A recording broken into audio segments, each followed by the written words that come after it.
America உலகத்தினுடைய மிகப்பெரிய வல்லரசு என்ற நிலை இந்த ஸ்ட்ரைட் ஆஃப் ஹோர்முஸினுடைய பிரச்சனை காரணமாக உடைய போகின்றதா?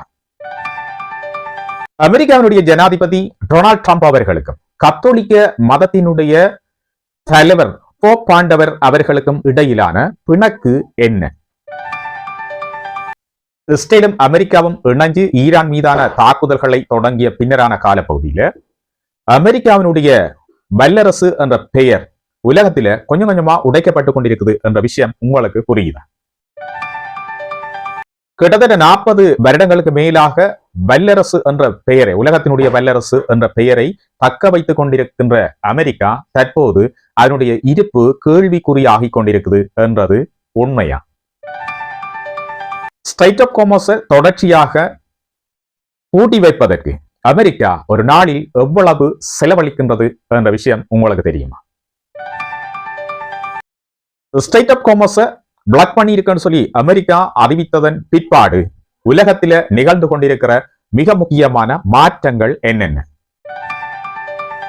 அமெரிக்காவினுடைய அறிவுறுத்தல்களையும் மீறி இன்றைய நாள் ஸ்ட்ரைட் ஆஃப் ஹோர்முஸின் ஊடாக எவ்வளவு கப்பல்கள் வெளியேறி இருக்கின்றன? இவை இன்றைய உலக விவரத்தினுடைய தலைப்புச் செய்திகள்.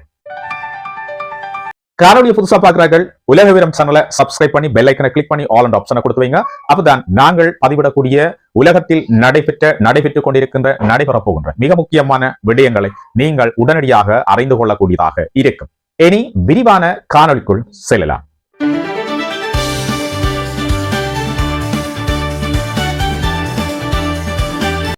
இந்த ஸ்ட்ரைட் ஆஃப் ஹோர்முஸ் தொடர்பாக அமெரிக்கா எடுத்திருக்கின்ற முடிவுகள் காரணமாக அமெரிக்காவினுடைய ஒரு பெயர் தொடர்ச்சியாக உடைக்கப்பட்டு கொண்டு வருகின்றதா? கிட்டத்தட்ட 40 வருடங்களுக்கு மேலாக அமெரிக்கா தான் உலகத்தினுடைய மிகப்பெரிய வல்லரசாக இருந்து வருகின்றது.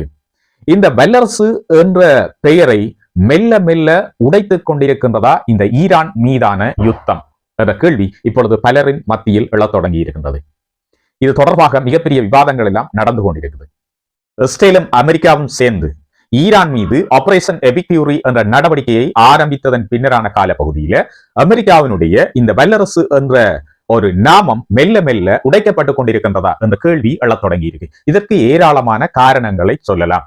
அமெரிக்காவும் இஸ்ரேலும் இணைஞ்சு ஈரான் மீது ஒரு தாக்குதலை தொடங்கிய போது, குறிப்பாக இந்த ஆபரேஷன் எபிக் ஃபியூரி என்ற நடவடிக்கையை தொடங்கிய போது அமெரிக்கா சொன்ன ஒரு வார்த்தை, இந்த போருக்கான காரணம் ஈரான்ல இருக்கிற அந்த ரெஜிம் சேஞ்ச், ஈரான்ல இருக்கிற ஒரு ஆட்சி மாற்றத்தை கொண்டு வர வேண்டும். மக்கள் இந்த ஆட்சியினால் மிகப்பெரிய கஷ்டங்களை அனுபவித்துக் கொண்டிருக்கின்றார்கள். ஆகவே ஒரு ஆட்சி மாற்றத்தை ஈரான்ல கொண்டு வர வேண்டும் என்ற ஒரு இலக்காக சொல்லித்தான் இந்த யுத்தத்தை தொடங்கினர். அதற்கு பின்னரான காலப்பகுதியில பாத்தீங்கன்னு சொன்னா ஈரானுக்குள்ள இருக்கிற செறிவூட்டப்பட்ட யுரேனியத்தை கைப்பற்ற வேண்டும், ஈரான் அணு ஆயுதங்களை பெற்றுவிடக் கூடாது, ஆகவே இந்த யுரேனியத்தை பாதுகாப்பாக மீட்டெடுக்க வேண்டும், அது வரைக்கும் இந்த யுத்தம் தொடரும் என்ற மாதிரி அவருடைய பேச்சு மாறி இருந்தது. பின்னரான காலப்பகுதியில பாத்தீங்கன்னா இந்த ஸ்ட்ரைட் ஆஃப் ஹோர்முஸ் இது மிகப்பெரிய ஒரு பேசு பொருளாகவும், இந்த ஸ்ட்ரைட் ஆஃப் ஹோர்முஸை திறக்கிறது தான் இந்த யுத்தத்தினுடைய நோக்கமாகவும் மாறிடுது. அடிக்கடி அமெரிக்காவினுடைய பிரசிடென்ட் டொனால்ட் ட்ரம்ப் அவர்கள் இந்த ஸ்ட்ரைட் ஆஃப் ஹோர்முஸ் தொடர்பான கருத்துக்களை வெளியிட்டு கொண்டே இருந்தார். இந்த ஸ்ட்ரைட் ஆஃப் ஹோர்முஸை ஈரான் உடனடியாக திறக்கணும், இல்லைன்னு சொன்னா அமெரிக்காவினுடைய மிகப்பெரிய கப்பற்படையை வச்சு இந்த ஸ்ட்ரைட் ஆஃப் ஹோர்முஸை நாங்கள் திறப்போம், இதனூடாக கப்பல் போக்குவரத்துகள் சீராக நடக்கணும் என்று மிகப்பெரிய கருத்துக்களை எல்லாம் சொல்லிக் கொண்டு வந்தேன். அது மட்டும் இல்லாமல் ஈரானுடைய முக்கியமான பொருளாதார மையங்கள் மீதெல்லாம் தாக்குதல்களை நடத்தினர். அதோடு அந்த தாக்குதல்களை நடத்துகின்ற போதெல்லாம் ஸ்ட்ரைட் ஆஃப் ஹோர்முஸ் தொடர்பான கருத்துக்கள் தொடர்ச்சியாக வந்து கொண்டிருந்தது. இந்த ஆபரேஷன் எபிக் ஃபியூரி பாத்தீங்கன்னு சொன்னா தொடர்ச்சியாக மிகப்பெரிய தாக்குதல்களோடு தொடர்ச்சியாக 37-38 நாட்கள் நடந்து கொண்டிருக்கிற ஒரு சந்தர்ப்பத்தில அமெரிக்காவினுடைய அதிபர் டொனால்ட் ட்ரம்ப் அவர்கள் ஒரு தற்காலிக போர் நிறுத்தத்தை அறிவிக்கிறார். அதுக்கு முன்னரான காலப்பகுதியில மிகப்பெரிய காலக்கெடுக்களை எல்லாம் கொடுக்கிறார் ஈரானுக்கு. ஈரான் உடனடியாக ஒரு பேச்சுவார்த்தைக்கு வரணும், ஒரு ஒப்பந்தத்துக்கு வரணும், அவர்களிடம் இருக்கின்ற யுரேனியத்தை கையளிக்கணும், இப்படியெல்லாம் நிறைய காலக்கெடுக்களை விதிக்கிறார். இந்த காலக்கெடு 48 மணி நேரம், 48 மணி நேரம் கடந்தவுடனே ஈரான் மீது மிகப்பெரிய தாக்குதல்கள் எல்லாம் நிகழ்த்தப்படும் சொல்லி மிகப்பெரிய எச்சரிக்கைகள் எல்லாம் கொடுத்துட்டு திடீரென இந்த 48 மணி நேரம் முடிகிறதுக்கு ஒரு 1.5 மணித்தியாலங்களுக்கு முன்பு தற்காலிக ஒரு போர் நிறுத்தம் 14 நாட்களுக்குன்னு சொல்லி அவர் அறிவிக்கிறார். அதைத் தொடர்ந்து அமெரிக்காவினுடைய பேச்சுவார்த்தை குழுவும் ஈரானினுடைய பேச்சுவார்த்தை குழுவும் பாகிஸ்தானினுடைய தலைநகர் இஸ்லாமாபாத்தில போய் பேச தொடங்குகின்றார்கள். இந்த பேச்சுவார்த்தையில பாத்தீங்கன்னா மிகப்பெரிய அழுத்தங்கள் எல்லாம் கொடுக்கப்படுது ஈரானுக்கு. ஈரான் உடனடியாக இந்த தங்களிடம் இருக்கின்ற யுரேனியத்தை அமெரிக்காட்ட கையளிக்கணும், அதே நேரம் யுரேனியம் செறிவூட்டும் நடவடிக்கைகளை உடனடியாக நிறுத்தணும்னு சொல்லி எல்லாம் கேட்கிறேன். ஆனா இதுக்கு ஒரு விட்டுக் கொடுப்பை ஈரான் செய்ததாகத்தான் சொல்லப்படுது. இந்த யுரேனியம் செறிவூட்டுகின்ற நடவடிக்கையை கிட்டத்தட்ட 5 வருடங்களுக்கு நிறுத்தி வைப்பதாக ஒத்துக்கொண்டிருக்குது. ஆனாலும் அமெரிக்கா சொன்னது 30 வருடங்களுக்கு யுரேனியம் செறிவூட்டுகின்ற நடவடிக்கையை ஈரான் செய்யக்கூடாது. இப்படி நிறைய அழுத்தங்கள், முக்கியமான அழுத்தங்கள், அதாவது ராக்கெட் தயாரிப்புகள் உடனடியாக நிறுத்தப்படணும், ராக்கெட் தயாரிப்புகள் அது தொடர்பான விஷயங்களை நிறுத்தி வைக்கணும். ஏனென்றா ஈரானினுடைய ராக்கெட் தொழில்நுட்பம் என்றது மிகப்பெரிய ஒரு விடயமாக இருக்குது. நீண்ட தூரத்துக்கு தாக்குதல்களை நிகழ்த்தக்கூடிய ராக்கெட்டை எல்லாம் ஈரான் இப்ப செய்து வைத்திருக்குது. ஆக இதை எல்லாத்தையும் நிறுத்தி வைக்கணும்னு சொல்லி அமெரிக்கா கேட்குது. ஆனால் ஈரான் இதுகளுக்கு எல்லாம் ஏற்றுக்கொள்ள இல்லை. யுத்தம் ஒரு இறுக்கமான கட்டத்தில் போய் கொண்டிருக்கல உண்மையில அமெரிக்கா தான் இந்த பேச்சுவார்த்தைக்கான அழைப்பை விட்டது. இந்த பேச்சுவார்த்தைக்கான அழைப்பை மேற்கொண்டது யாருன்னு பாத்தீங்கன்னா உண்மையில அமெரிக்காவில் ஒண்ணுமே செய்ய இல்லாமல் ஒரு நிலைமை ஏற்பட்ட பிறகுதான் இந்த பேச்சுவார்த்தைக்கு அமெரிக்கா போனது. ஆனால் பேச்சுவார்த்தை மேசையில் இருந்தோண்டு மிகப்பெரிய அழுத்தங்களை ஈரான் மீது செலுத்த தொடங்கிய போதுதான் ஈரான் இந்த பேச்சுவார்த்தையிலிருந்து விலகி தங்களுடைய நாட்டுக்கு சென்றது. இதன் பின்னரான கால பகுதியில உடனடியாகவே அமெரிக்காவினுடைய பிரசிடன்ட் டொனால்ட் ட்ரம்ப் அவர்கள் ஒரு விஷயத்தை சொல்லியிருந்தார். ஸ்ட்ரைட் ஆஃப் ஹோர்முஸை நாங்களும் பூட்டி வைக்கிறோம். ஏற்கனவே இந்த ஸ்ட்ரைட் ஆஃப் ஹோர்முஸ்ன்றது இந்த கடல்வழி பாதை ஈரானால தடை செய்யப்பட்டுதான் இருக்குது. யாருக்கு தடை செய்யப்பட்டிருக்குன்னு சொன்னா அமெரிக்கா மற்றும் அமெரிக்கா சார்பான நாடுகள், குறிப்பாக இஸ்ரேல், ஏனைய வளைகுடா நாடுகளுக்கு இது தடை செய்யப்பட்டிருக்கு. ஆனாலும் ஈரானுடைய நட்பு நாடுகளுக்கு இது தொடர்ச்சியாக திறந்து விடப்பட்டிருக்கு. அதே நேரம் இன்னொரு விஷயத்தை ஈரான் செய்து, இது முன்பு நடக்கையில் இந்த அமெரிக்கா ஆபரேஷன் எபிக்யூரிய தொடங்குறதுக்கு முன்னுக்கு இந்த ஸ்ட்ரைட் ஆஃப் ஹோர்முஸ்ன்றது சாதாரணமாக திறந்திருந்தது. யாருடைய கப்பல்களும் வரலாம் போகலாம் என்ற மாதிரி தான் இருந்தது. அமெரிக்கா இந்த யுத்தத்தை ஆரம்பித்ததன் பிற்பாடுதான் இந்த ஸ்ட்ரைட் ஆஃப் ஹோர்முஸ் க்ளோஸ் பண்ணப்படுது. யாருக்காக க்ளோஸ் பண்ணப்படுதுன்னா அமெரிக்கா மற்றும் அமெரிக்காவினுடைய சார்பு நாடுகளுக்கு க்ளோஸ் பண்ணப்படுது. இதனூடாக ஸ்ட்ரைட் ஆஃப் ஹோர்முஸினூடாக எந்த ஆயில் கடத்தல்களை மேற்கொள்ள முடியாது, எந்த ஆயில் டேங்கர்ஸ் சிப்ஸும் அதுக்குள்ளால போக முடியாதுன்னு சொல்லி ஒரே அடியா சொல்லிவிட்டார்கள். இப்ப உலகத்தில் என்ன பிரச்சனை மிகப்பெரிய பிரச்சனையாக மாறுது. இப்படி ஒரு கட்டத்தில் தான் இந்த பேச்சுவார்த்தைக்கு போகின்றார்கள். பேச்சுவார்த்தை குழம்புது உடனே தங்களுடைய நாடுகளுக்கு போனதும் அமெரிக்காவினுடைய பிரசிடன்ட் இப்ப என்ன சொல்றாருன்னா இந்த ஸ்ட்ரைட் ஆஃப் ஹோர்முஸை நாங்களும் பூட்ட போறோம்னு சொல்லி இருக்கிறேன். அதாவது ஏற்கனவே ஸ்ட்ரைட் ஆஃப் ஹோர்முஸ் பூட்டித்தானே இருக்குது. இப்ப அமெரிக்கா என்ன செய்யுதுன்னா தாங்களும் பூட்டுறோம், ஸ்ட்ரைட் ஆஃப் ஹோர்முஸினூடாக எந்த கப்பல்களும் போக முடியாது என்று சொல்லுது. அப்ப எந்த கப்பல்களும் போக முடியாது என்றா ஈரானுக்கு சார்பான கப்பல்களும் இப்ப போக முடியாது என்று சொல்லிட்டு, இந்த ஈரானுக்கு சார்பான கப்பல்கள்ல முக்கியமான நாடுகளினுடைய கப்பல்கள் இருப்பதை நீங்க மறக்க கூடாது. இது சைனாவுடைய கப்பல். சைனா ஈரான்ல இருந்து மிகப்பெரிய அளவிலான எண்ணெயை விலை கொடுத்து வாங்கி கொண்டிருக்கு. இந்த எண்ணெயை வாங்குறதுக்காக சைனா நிறைய ஒப்பந்தங்களை ஈரானோட செய்திருக்கு. அந்த எண்ணெயை வாங்கி கொண்டு பணத்தை கொடுப்பதாக இருக்கலாம், அல்லது எண்ணெயை வாங்கி கொண்டு அதற்கான பதிலாக அந்த பெறுமதிக்கு பதிலாக ஆயுதங்களை வழங்குவதாக இருக்கலாம், அல்லது எண்ணெயை வாங்கி கொண்டு அந்த எண்ணெயினுடைய பெறுமதிக்கு பதிலாக ஈரானுக்கு ஆயுத தொழில்நுட்பங்களை வழங்கலாம். இப்படி ஏராளமான ஒப்பந்தங்கள் செய்யப்பட்டிருக்குது. ஆக இன்றைய பாத்தீங்கன்னு சொன்னா சைனா அமெரிக்காவுக்கு மறைமுகமாக இல்லாமல் நேரடியாக ஒரு விஷயத்தை சொல்லியிருக்கு. எங்களுடைய கப்பல்கள் இந்த ஸ்ட்ரைட் ஆஃப் ஹோர்முஸினூடாக சென்று ஈரானிலிருந்து எரிபொருட்களை நிரப்பிக்கொண்டு வரும். எங்களுடைய கப்பல்கள் மீது தாக்குதல் நடத்துமையானால் நாங்களும் தாக்குதல்களை நடத்த வேண்டி வரலாம். இது உலகத்துல மிகப்பெரிய பிரச்சனையாக மாறும்னு சொல்லி நேரடியாக அமெரிக்காவுக்கு சொல்லியிருக்கு.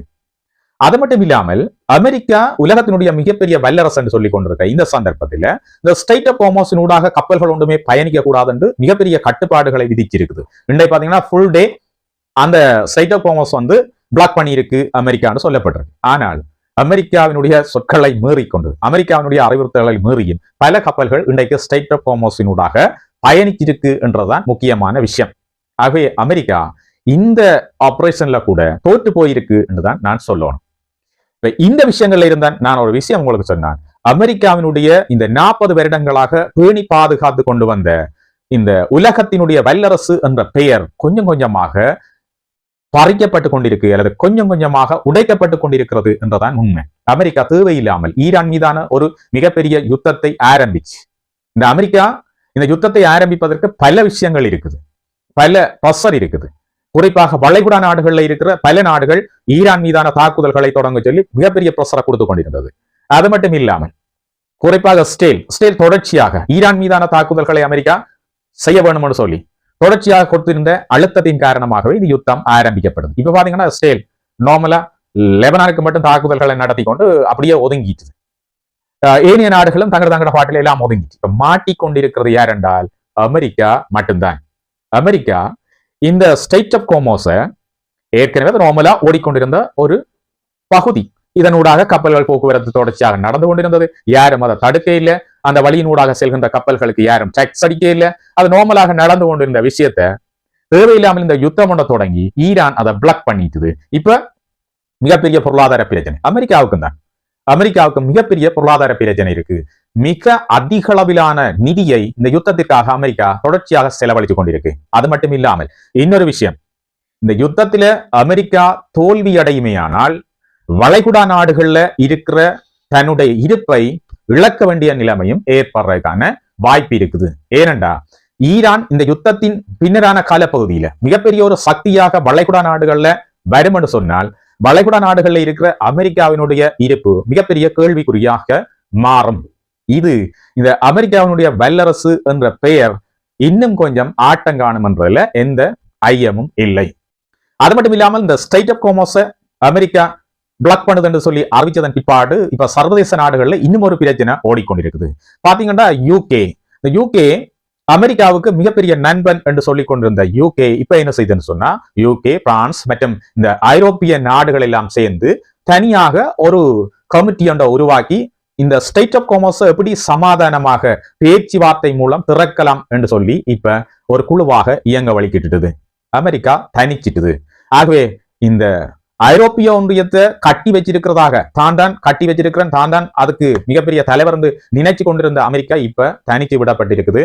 அந்த அமெரிக்காவினுடைய கருத்துக்கள் எல்லாம் புறந்தள்ளிட்டு இப்ப என்ன நடக்குதுன்னு சொன்னா, அதாவது ஐரோப்பிய ஒன்றியத்தில் இருக்கிற பல நாடுகள் ஒன்றா சேர்ந்து இப்ப இந்த ஸ்ட்ரெய்ட் ஆஃப் ஹோர்முஸ எப்படி சமாதானமா திறக்கலாம், இதுக்கு யுத்தம் சரி வராது, யுத்தத்தின் மூலம் இதை செய்ய முடியாது, யுத்தத்தின் மூலம் இந்த ஸ்ட்ரெய்ட் ஆஃப் ஹோர்முஸ திறந்தாலும் அது தொடர்ச்சியாக பாதுகாப்பாக இருக்க போறதில்லை.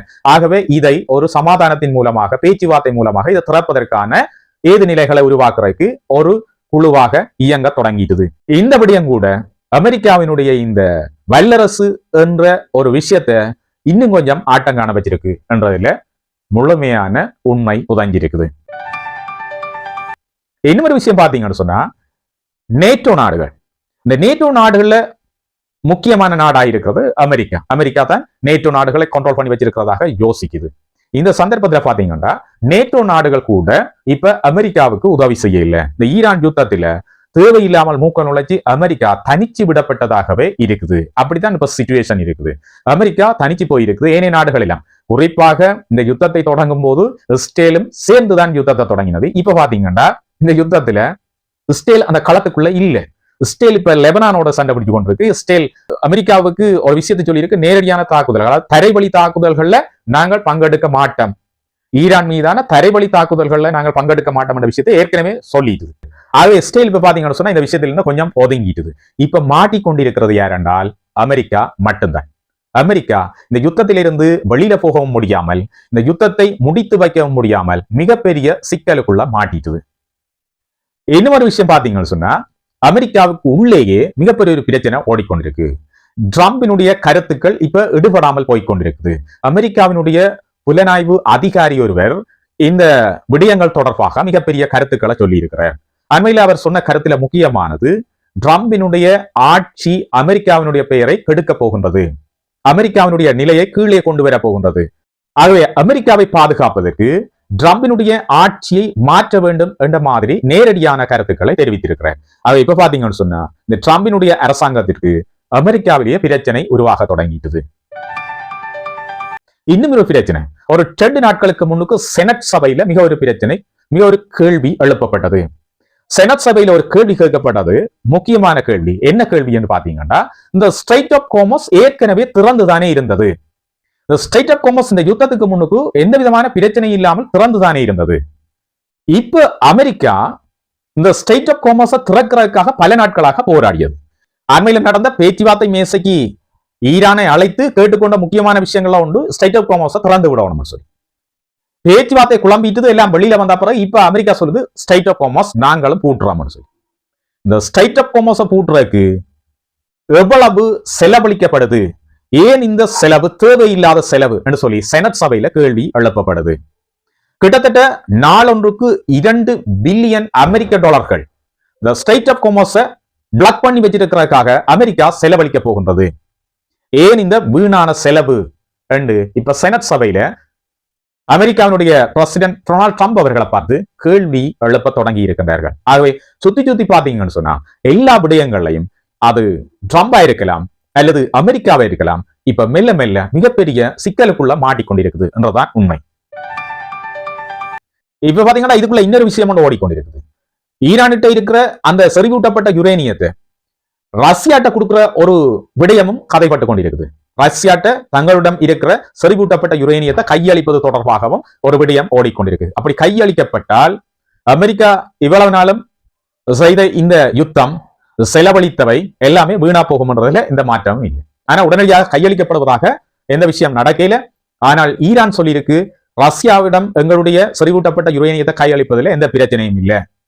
அதே நேரம் ரஷ்யாவும் சொல்லியிருக்கு அந்த யுரேனியத்தை பெற்றுக்கொள்றதுல எங்களுக்கு எந்த பிரச்சனையும் இல்லை. ஆனால் இப்ப ஈரான் சொல்லி இருக்கிற ஒரு விஷயம் என்னன்னா, அமெரிக்காட்ட இன்னும் சில விஷயங்கள் பேச வேண்டி இருக்குது.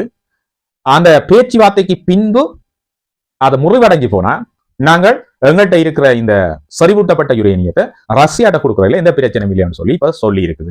ஆகவே எல்லா பக்கத்தாலையும் பாத்தீங்கன்னு சொன்னா எல்லா விடயங்களையும் இப்ப கொஞ்சம் கொஞ்சமா சறுக்கி கொண்டு போகுது அமெரிக்காவினுடைய இலக்கு என்றதான் உண்மை. தற்போது உலகத்துல இன்னும் ஒரு விஷயம் பாத்தீங்கன்னா தொடர்ச்சியாக ஓடிக்கொண்டிருக்கு. இந்த சம்பவமும் ஈரானினுடைய யுத்தம் தொடர்பான பிரச்சனைகளோட தொடர்பட்ட ஒரு விஷயமாக இருக்குது. இந்த காலத்துல பாத்தீங்கன்னு சொன்னா இன்னும் ஒரு முக்கியமான விஷயம் ஓடிக்கொண்டிருக்குது. அமெரிக்காவினுடைய அதிபர் டொனால்ட் ட்ரம்ப் அவர்கள் தொடர்ச்சியாக இந்த கத்தோலிக்க மத தலைவர் போப்பாண்டவர் மீது பல குற்றச்சாட்டுகளை தொடர்ச்சியாக வைத்துக் கொண்டு வார. சோ இவருக்கும் போப்பாண்டவருக்கும் இடையில என்ன கருத்து முரண்பாடு? இந்த பிரச்சனைகள் பாத்தீங்கன்னு சொன்னா இப்ப ஆரம்பிச்ச ஒரு பிரச்சனை இல்லை. இந்த போப்பாண்டவர் பாத்தீங்கன்னு சொன்னா அமெரிக்காவினுடைய பிரசிடென்ட் டொனால்ட் ட்ரம்ப் அவர்களுடைய ஆட்சி மற்றும் நிர்வாகம் தொடர்பாக தொடர்ச்சியான கருத்துக்களை சொல்லிக் கொண்டு வர. இந்த அடிப்படையில அண்மையில பாத்தீங்கன்னு சொன்னா இந்த ஈரான்ல நடந்து கொண்டிருக்கிற யுத்தம் காரணமாக அங்க அதிக அளவிலான சாதாரண அப்பாவி மக்கள் கொல்லப்படுகின்றார்கள் என்ற ஒரு கருத்தை சொல்லி இருந்த இந்த யுத்தம் உடனடியாக நிறுத்தப்படணும், இது தேவையில்லாத ஒரு யுத்தம், இங்க மக்கள் பாதிக்கப்படுகின்றார்கள் என்ற விஷயத்த சொல்லியிருந்தார். இவர் கூறிய இந்த கருத்துக்கு பின்னரான காலப்பகுதியில் பாத்தீங்கன்னா தொடர்ச்சியாக இப்ப அமெரிக்காவினுடைய பிரசிடென்ட் டொனால்ட் ட்ரம்ப் அவர்களால கருத்துக்கள் சொல்லப்பட்டு வருது. அமெரிக்காவினுடைய பிரசிடென்ட் டொனால்ட் ட்ரம்ப் அவர்களுடைய சமூக வலைத்தளங்கள்ல இந்த போப் லியோவினுடைய கருத்துக்கள் தொடர்பாக தொடர்ச்சியாக ஒரு விமர்சனம் இடம்பெற்று வந்து கொண்டே இருக்குது. அதாவது போப்பாண்டவர் அவர்கள் ஒரு இடதுசாரியாகவும் இவர் குற்றச் செயல்களை ஆதரிக்கின்ற ஒருவராகவும் இருக்கிறார் என்று சொல்லி அமெரிக்காவினுடைய பிரசிடென்ட் டொனால்ட் ட்ரம்ப் அவர்கள் இந்த பதிவுகள்ல மேற்கொண்டு வர. ட்ரம்பினுடைய கருத்துக்களுக்கு பதில் அளிக்கக்கூடிய வகையில போப்பாண்டவர் அவர்கள் ஒரு கருத்தை சொல்லி இருக்கிறார். அமெரிக்காவினுடைய பிரசிடென்ட் டொனால்ட் ட்ரம்பின் கருத்துக்களுக்கு தொடர்ச்சியாக நான் பதிலளிக்க விரும்ப இல்லை, அல்லது அவருடைய கருத்துக்களோட நான் விவாதம் மேற்கொள்ள விரும்ப இல்லை. ஆனாலும் இந்த மக்கள் பாதிக்கப்படுறத நான் தொடர்ச்சியாக எதிர்ப்பேன் என்று சொல்லி இருக்கிறார். மக்கள் பாதிக்கப்படுறத நான் விரும்ப இல்லை என்று சொல்லி இருக்கிறார். இந்த பிரச்சனைகள் சமாதானமான முறையில தீர்க்கப்படணும், இங்க தேவையில்லாமல் அப்பாவி மக்கள் கொல்லப்படுகின்றார்கள் என்ற விஷயத்தை அவர் தொடர்ச்சியாக சொல்லி வருகின்றார். இந்த பிரச்சனை பாத்தீங்கன்னா இப்போ உலகத்துல மிகப்பெரிய பேசுபொருளாக மாறிக்கொண்டிருக்குது. ஆகவே இந்த போப்பாண்டவர் மற்றும் அமெரிக்காவினுடைய ஜனாதிபதி டொனால்ட் ட்ரம்புக்கு இடையிலான இந்த விஷயம் கூட ஈரானினுடைய யுத்தம் தொடர்பான விஷயத்தோட கனெக்ட் ஆகிதான் இருக்கு என்ற விஷயத்தை நீங்க வழங்கிக் கொள்ளணும். ஆகவே எல்லா வழிகளையும் எந்த விஷயத்தை எடுத்தாலும் இந்த யுத்தம் தொடர்பாக அமெரிக்காவுக்கும் அமெரிக்காவுடைய பிரசிடென்ட் டொனால்ட் ட்ரம்ப் அவர்களுக்கும் ஒரு பின்னடைவையே தொடர்ச்சியாக வழங்கி கொண்டிருக்குது. ஸ்ட்ரெய்ட் ஆஃப் ஹார்முஸை பூட்டி வச்சிருக்கிறதாக சொன்ன பிறகும் இன்றும் பல கப்பல்கள், பல எண்ணெய் டேங்கர்கள் இந்த ஸ்ட்ரெய்ட் ஆஃப் ஹார்முஸ் வழியாக வெளியேறி இருக்குது. இப்ப சைனா தங்களுடைய கப்பல்கள் தொடர்ச்சியாக போக்குவரத்தில் ஈடுபடும், எங்களுடைய கப்பல் மீது தாக்குதல்களை நிகழ்த்தினால் நாங்களும் திருப்பி தாக்குவோம், பாதுகாப்பு நடவடிக்கைகளை நாங்கள் மேற்கொள்ள வேண்டி வரும், இந்த பிராந்தியத்துல மிகப்பெரிய ஒரு பிரச்சனை எழும்புன்னு சொல்லி இருக்கு. ஆகவே இந்த யுத்தத்தை இப்ப டொனால்ட் ட்ரம்ப் அவர்கள் என்ன செய்திருக்கிறார்டா, ஈரானுக்குள்ள மட்டும் இல்லாமல் அதை இழுத்து கொண்டு இப்ப மிகப்பெரிய ஒரு பிரச்சனையாக வெளியில கொண்டுட்டார். ஆகவே இது இப்ப மிகப்பெரிய பிரச்சனையாக மாறி இருக்குது. சைனா இப்ப நேரடியாக அமெரிக்காவுக்கு அச்சுறுத்தல்களை விட தொடங்கி இருக்கு. அது மட்டும் இல்லாமல் ஐரோப்பிய ஒன்றியத்தில் இருக்கிற முக்கியமான நாடுகள் எல்லாம் சேர்ந்து இந்த ஸ்ட்ரெய்ட் ஆஃப் ஹார்முஸை அமைதியான முறையில திறக்கணும்னு சொல்லியிருக்கு. அது மட்டும் இல்லாமல் செனட் சபையில கேள்வி எழுப்பப்படுது அமெரிக்காவினுடைய அதிபர் ட்ரம்புக்கு எதிராக.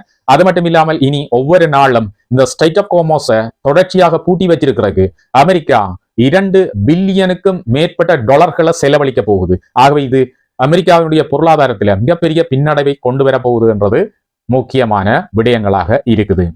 இப்ப நீங்க சொல்லுங்க, அமெரிக்காவினுடைய இந்த வல்லரசு என்ற பெயர் இந்த பிரச்சனைகளால, குறிப்பாக ஈரான் மீதான தாக்குதலுக்கு பின்னரான காலப்பகுதியில மெல்ல மெல்ல ஆட்டங்கான தொடங்கி இருக்கா இல்லையா? உங்களுடைய கருத்துக்களை பதிவிடுங்க. சரி, இது இன்றைய உலக விவரம். மீண்டும் ஒரு புதிய உலக விவரத்தோடு உங்களை விரைவில் சந்திக்கிறேன். அது மட்டும் இல்ல, புதிதாக நீங்கள் காணொலியை பாக்குறீங்கன்னா உலக விவரம் சேனலை சப்ஸ்கிரைப் பண்ணி பெல் ஐக்கனை கிளிக் பண்ணி ஆல் அண்ட் ஆப்ஷனை கொடுத்து வைங்க. அப்பதான் நாங்கள் பதிவிடக்கூடிய அனைத்து காணொலிகளும் உங்களை உடனடியாக வந்து சேரும். அது மட்டும் இல்லாமல் இந்த கருத்துக்களும் காணொலியும் பிடிச்சிருந்ததுன்னு சொன்னா லைக் பண்ணுங்க. அது நீங்கள் எனக்கு தருகின்ற ஆதரவாக இருக்கும். மட்டும் இல்லாமல் காணொலி தொடர்பான கருத்துக்களை பதிவிடுங்க. காணொலியை நண்பர்களோட ஷேர் பண்ணிக்கொள்ளுங்க. மீண்டும் ஒரு புதிய உலக விவரத்தோடு உங்கள் அனைவரையும் விரைவில் சந்திக்கிறேன். வணக்கம்.